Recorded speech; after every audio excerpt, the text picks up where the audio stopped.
Hey guys! Welcome back to my channel. Kamusta kayo? Dito na naman tayo sa Marilaque guys. And currently nasa KM47 tayo. Ang goal natin ay makarating sa KM90 restaurant. So sana walang checkpoint sa Manukan at sa Sampaloc. Tingnan natin kung makakapasok tayo. So medyo tinanghali ako ng alis. 5:30 na ako nakalis and then maaraw na, medyo nakakasilaw. And may pasok pa tayo mamayang gabi, night shift. Tara, ride na tayo. Takbong handsome lang. Let's go. And guys, medyo nakakasilaw na yung araw. So medyo bagala lang natin, baka mabigla tayo pag nasilaw tayo.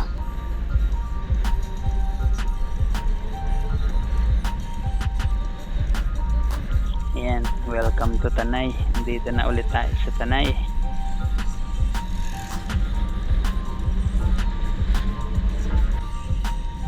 Ito naman guys, sa may Manukan na tayo. Wow. So ayun, wala namang checkpoint. And ayun, may namimitik. Oops. Sana mahanap natin siya. Ayan. Hey guys, so ayun, nakalagpas tayo sa Manukan, walang checkpoint. Dito naman tayo sa may taas na overlooking. Magpupuyat na naman ako neto mamaya, kakahanap ng pitik. Sana makita ko. Tara, tuloy na natin sa may Sampaloc naman. Sana hindi naman tayo maharang doon. Let's go.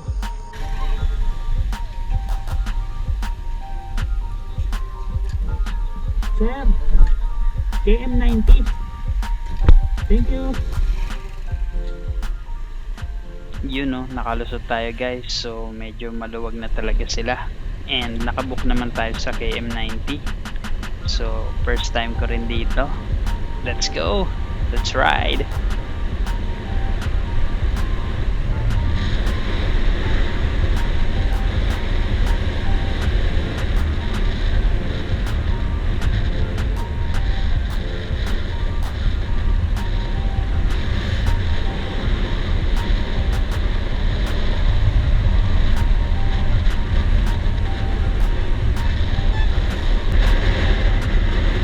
Sarap dito solong-solo ko yung Marilaque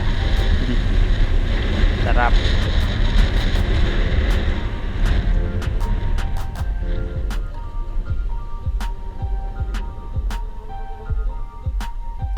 Hey guys, so ayun, pinayagan tayo sa checkpoint makalusot.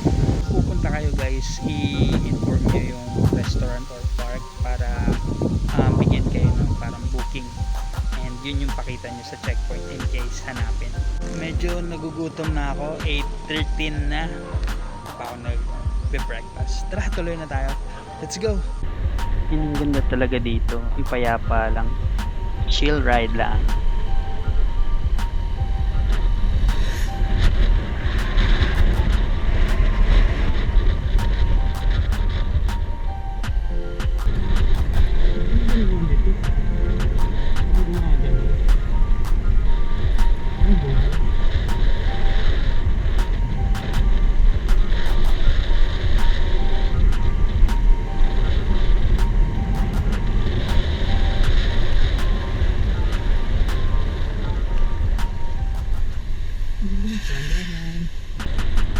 Parang may overlooking dito.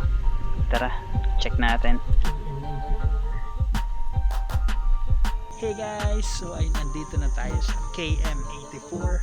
Malapit na tayo sa KM90. Ang ganda dito, overlooking. Kita yung mga windmills banda doon. Kaya lang hindi nyo nakakita sa punto. Sayang guys, hindi nabibigyan ng hustisya ng camera yung ganda dito. So kung may chance kayo mag-ride dito sa Marilaque, go!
guys, sinamantala ko na habang maganda yung panahon. May konti tayong drone shot. Tara, tuloy na natin. Let's go! And guys, andito naman tayo sa Santa Maria, Laguna. Laguna na pala to. And ang daming pine trees, malamig, sarap.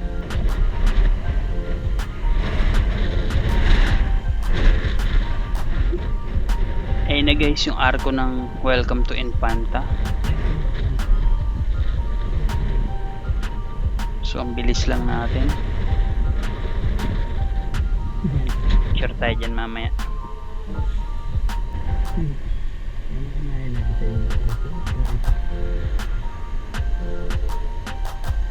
Hey guys, welcome dito sa KM90 restaurant. Tara, explore natin at nagugutom na rin ako.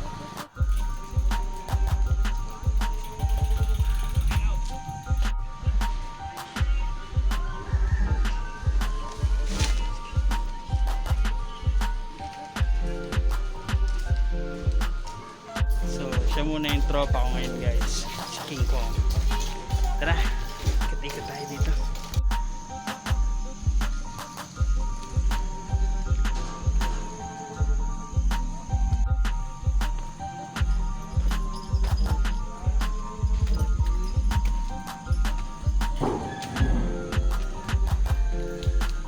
So ito yung menu.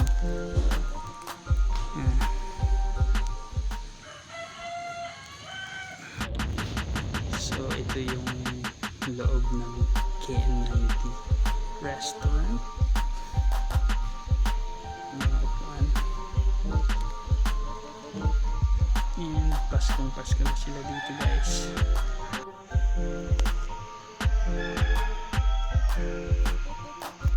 So yung viewing dito ay 50 pesos guys. So mamaya pagkakain explore natin yan and mag drone tayo. Kain guys. So lechon silog, may itlog, may sabaw, tsaka gravy. Grabe yung sarap ng lechon silog. Natutunaw yung lechon sa bibig. So ayun guys yung CR nila, well maintained din, malinis. So ayun guys, kakain lang natin. Grabe solid, panalo yung lechon. Halos matunaw sa bibig, ang lambot. Dito na tayo sa loob ng eco park nila. Tara mag-drone na muna tayo kasi mukhang dumidilim na. Set up, let's go!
And guys, kakulay natin yung mga halaman dito. So dito guys yung picture ng mga magjowa. Ayan, madami din ditong pine trees. Sulit na din yung 50 pesos na entrance fee kasi ang lawak ng lugar. Madami kayong mapupuntahan and madami kayong mapagpipicturan. KM90 is along the highway lang, hindi nyo ito makita. Malapit na malapit lang siya sa arko ng Infanta. Yan, meron din silang mini playground kaya enjoy na enjoy yung mga bata dito for sure. Yan naman yung mga kubo-kubo na yan. I think yan yung para sa glamping. Check natin, lapitan natin. Itong open area guys sa taas, I guess ito yung parking nila. Alawak. Dito tayo sa kabilang side and yung KM90 na signage ay nandun naman sa kabilang side. Ayun. So akyat pa tayo doon. Parang mauubos yung kinain ko dito kaagad ah. Tara, ikot-ikot pa tayo. Yan ah. Madaming pine trees dito. Siguro kaya nga siya tinawag na Little Baguio dahil sa mga pine trees. So ayan na guys yung kubo-kubo kanina. I think ito yung accommodation or glamping nila. So ayun guys, kung gusto nyo mag-stay dito, PM nyo lang sila sa FB para sa rates. Responsive sila doon. Grabe, hinihingal na ako kaagad. Tara, ito naman tayo sa may swimming pool area.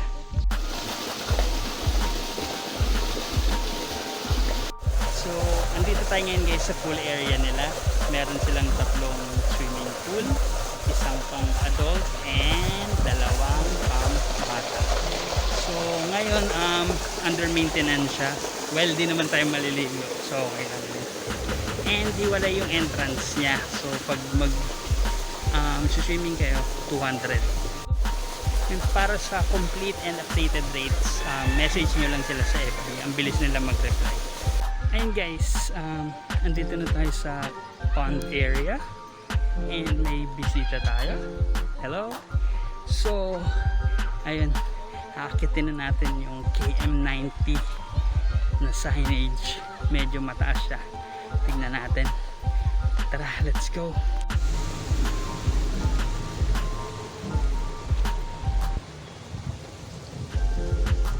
Ito na guys, nandito na tayo sa steps papunta dun sa signage ng KM90. Tara, akitin natin to nang maubos yung kinain natin. Nakakahingal din ha. And more pataas. Pataas pa ng pataas. Pataas pa ng pataas. Okay guys, mababa lang pala pero nakakahingal din. Nandito na tayo. Tara, akit pa tayo. Ayun, nandun tayo galing kanina sa restaurant sa baba. And andito na tayo sa signage ng KM90. Ayun guys, ang hangin dito sa taas. Huwag naman sana lipa rin yung drone natin.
Ayun guys, sinangin yung drone natin and hinahanap ko siya.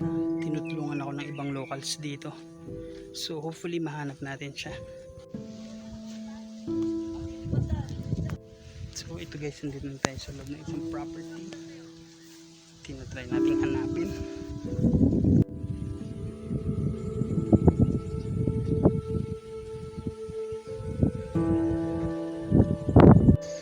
Okay guys, so ayun, dumating na yung pinaka kinatatakotan kong araw. Ayun nga, nilipad na yung drone natin. Sobrang lakas ng hangin. It's been good 2 years naman sa Marilaque natin. Hanap na lang ulit tayo ng bago.